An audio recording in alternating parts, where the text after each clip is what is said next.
한국장, 지금 상황은 어떤가요?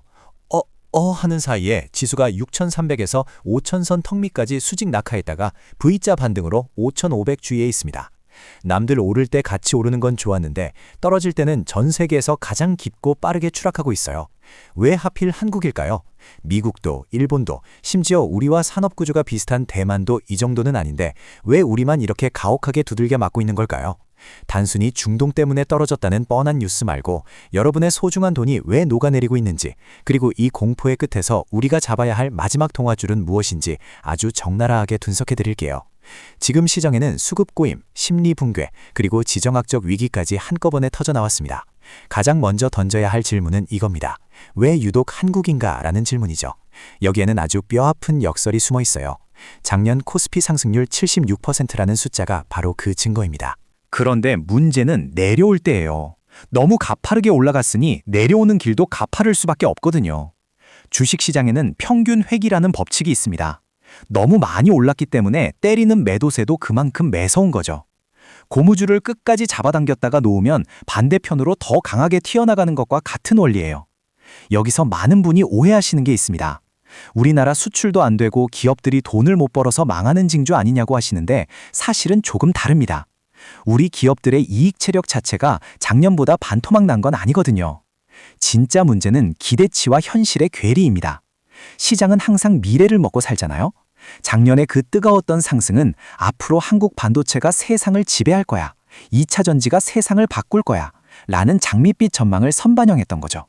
그런데 그 전망에 중동 전쟁과 에너지 위기라는 거대한 먹구름이 끼니까 사람들이 이거 내가 너무 비싸게 샀나? 하고 의심하기 시작한 겁니다. 그 의심이 확신으로 바뀌는 순간 투매가 시작된 거죠.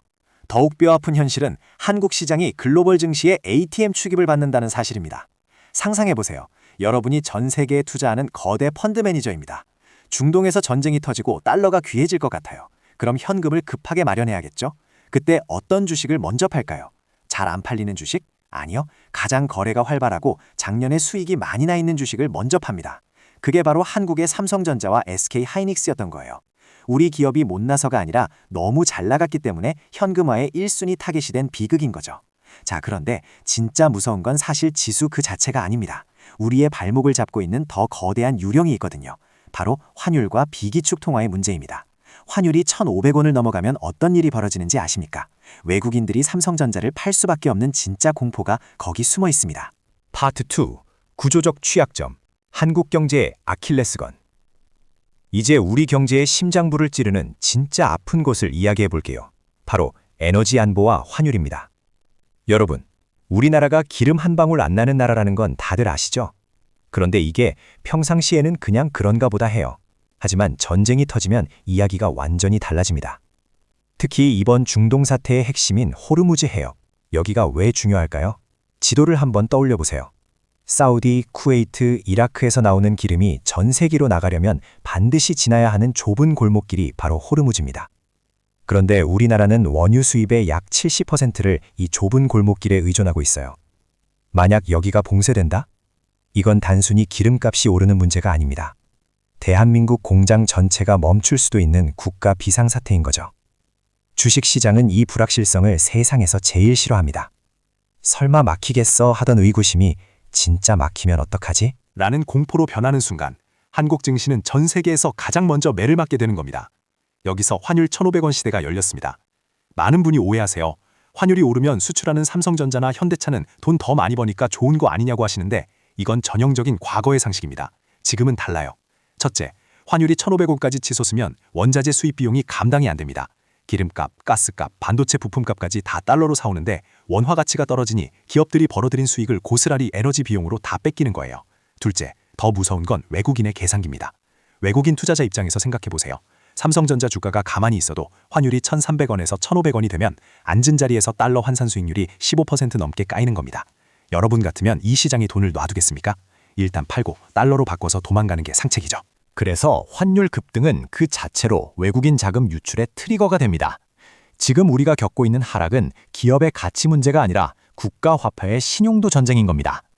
하지만 외부 요인보다 더 무서운 건 내부의 적입니다. 이게 어쩌면 지수를 가장 잔인하게 끌어내리는 주범일지도 몰라요. 바로 신용장고와 반대매매입니다. 작년에 시장이 좋을 때 나만 소외되는 거 아니야 하는 포모 심리 때문에 빚내서 주식 사신 분들 청구할 만했습니다. 그렇게 쌓인 신용잔고가 무려 32조 원이에요. 역대급입니다. 주식시장에서 신용은 양날의 검입니다. 올라갈 때는 상승폭을 키우지만 떨어질 때는 지옥행 급행열차가 되죠. 증권사는 자선사업가가 아닙니다.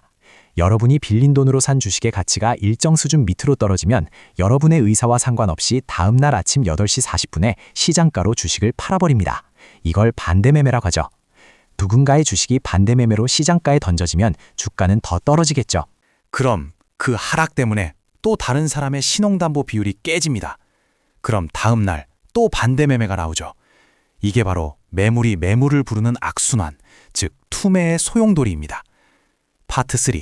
수급전쟁, 외국인 vs 개인의 사투. 이제 시장의 가장 큰 손, 외국인 이야기를 해볼까요? 최근 한 달간 외국인이 삼성전자와 하이닉스에서만 무려 25조 원을 넘게 팔아치웠습니다. 여러분, 25조 원이면 웬만한 중견기업 수십 개를 통째로 살 수 있는 돈이에요. 그 어마어마한 물량이 시장에 쏟아졌으니 지수가 100일째간이 있겠습니까? 외국인 자금의 성격을 정확히 알아야 합니다. 첫째는 패시브 자금입니다. 이건 지수를 사는 기계적인 돈이에요. 중동 리스크로 신흥국 자산 가치가 떨어지면 컴퓨터가 알아서 한국 비중을 줄입니다. 둘째는 액티브 자금입니다.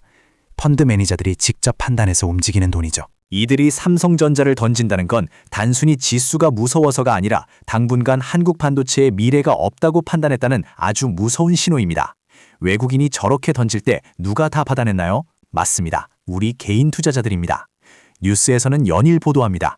고객 예탁금 100조 원 돌파, 개미들이 하락장에서 승부수를 띄우고 있다. 그런데 여러분, 이 데이터에 아주 무서운 함정이 있다는 거 알고 계십니까? 최근 개인들이 가장 많이 산 게 뭔지 아세요? 바로 코스피 지수가 오르면 2배로 수익이 나는 레버리지 ETF입니다. 개인이 이 상품을 대거 사들이면 그 상품을 운용하는 증권사는 해지를 위해 기계적으로 주식을 사야 합니다. 결국 수급표에는 기관 매수로 찍히지만 그 실체는 개인이 빚내서 산 초고위험 베팅 물량인 겁니다. 지금의 매수세는 논리적인 분석보다는 이 정도면 오르겠지라는 감과 다시는 이 가격에 못 살지도 모른다는 공포가 뒤섞여 있습니다. 문제는 그 매수세가 바닥을 확인하기도 전에 소진되고 있다는 겁니다. 총알은 다 썼는데 적은 계속 밀고 들어오는 형국이죠. 자, 그런데 이 모든 전쟁의 근본 원인, 결국 총성 없는 전쟁이라 불리는 중동 리스크와 트럼프라는 변수가 남아 있습니다. 파트 4. 지정학적 리스크와 트럼프 변수. 뉴스에서 매일 호르무즈 해협 봉쇄 이야기만 나오죠. 여기가 막힌다는 건 전 세계 에너지의 핏줄이 지나는 목구멍이 막히는 것과 같습니다. 시장이 가장 무서워하는 건 단절입니다. 기름값이 비싼 것보다 돈을 줘도 기름을 못 사오는 상황 말이죠. 트럼프 대통령이 군함을 보내 호위하겠다고 하지만 이건 공짜가 아닙니다. 조만간 한국을 향해 방위비 청구서를 내밀거나 도조금을 깎겠다는 압박으로 돌아올 확률이 높습니다. 전문가들이 이번 사태가 최소 2주에서 한 달은 갈 거라고 보는 이유는 드론과 미사일 때문입니다. 이란이 직접 해협을 배로 막지 않아도 지상에서 드론 몇 대만 띄워도 민간 유조선들은 보험료 무서워서 그 해협을 통과하지 못합니다. 변동성이 상수가 된 거죠. 더 큰 변수는 트럼프 그 자체입니다. 트럼프의 핵심 기준은 관세와 보험무역이죠. 우리처럼 수출로 먹고 사는 나라엔 쥐약입니다. 미국은 자기네 공장에 투자하는 기업엔 보조금을 주지만 한국의 공장에 있는 기업은 차별합니다. 결국 미국 증시가 나홀로 불장일 때 한국 증시는 자금이 빠져나가 미국으로 향하는 영머니 무브의 피해자가 되고 있습니다.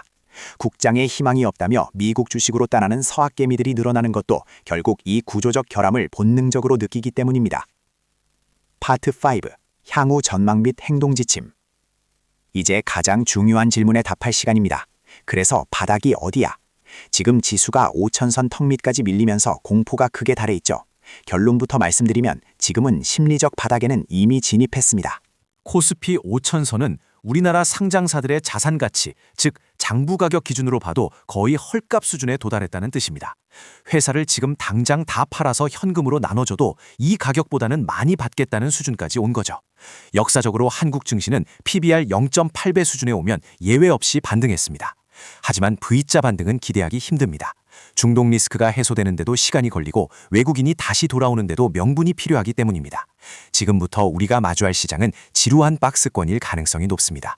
지수는 5,000에서 5,600 사이를 왔다 갔다 할 거예요. 이 구간에서 가장 조심해야 할 건 지쳐서 떠나는 것입니다. 시장은 여러분이 가장 지루해서 주식앱을 삭제할 때쯤 소리 없이 다시 올라가기 시작하거든요.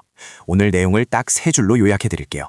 첫째, 지금의 하락은 과열에 따른 조정과 지정학적 위기가 겹친 과매도 구간입니다. 둘째, 환율 1,500원과 신용 잔고가 정리되어야 진짜 반등이 옵니다. 셋째, 지수 5,000선은 강력한 지지선이며 당분간 박스권 대응이 핵심입니다.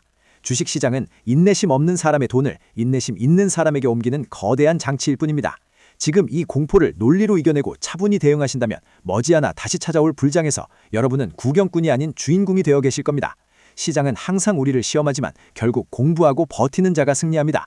다음 시간에는 단타로 5년 만에 100억 자산을 이룬 20세 스캘퍼분의 사례, 거래 원칙 8가지로 찾아뵐게요. 구독, 좋아요, 알림 설정은 사랑입니다. 감사합니다.